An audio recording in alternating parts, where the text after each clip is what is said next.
Welcome to the History Garden. Today, we delve into the dark and twisted mythology of one of the most depraved gods in Greek mythology, Pan. Unlike the well-known tales of Zeus and his many escapades, Pan's stories are filled with a different kind of darkness and depravity. Pan was the son of Hermes, the messenger god, and a nymph named Dryope. From his birth, it was clear that Pan was no ordinary deity. His appearance alone was enough to instill fear and awe in those who encountered him. One of the most chilling stories about Pan's lustful behavior involves the nymph Echo. Echo was a beautiful and talkative nymph who caught the eye of Pan. He pursued her with a relentless passion, but she rejected his advances. In a fit of rage, Pan instructed his followers to tear Echo apart.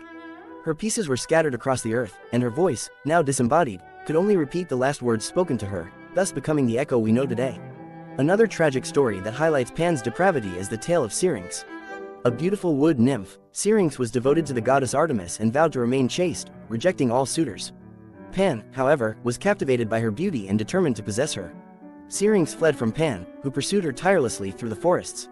Desperate to escape his grasp, Syrinx called upon her sisters for help.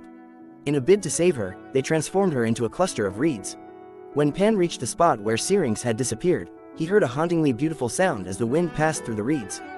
Believing it was Syrinx's voice, Pan cut some reeds and fashioned the first pan flute, naming it after himself.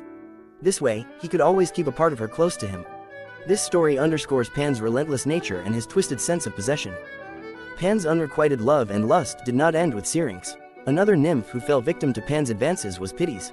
Pitys was a mountain nymph who caught Pan's eye, and he pursued her with his usual fervor. Fearing Pan's intentions, Pitys prayed to the gods for help. In response, the gods transformed her into a pine tree to protect her from Pan's advances. In this story, Pan's relentless pursuit and the transformation of Pitys into a pine tree symbolize the destructive nature of his desires. The pine tree became a symbol of Pan's unfulfilled love and longing, standing as a testament to the nymph's tragic fate and Pan's inability to accept rejection. Perhaps the most gruesome tale involving Pan is the story of a nymph who rejected multiple suitors, wishing to remain single.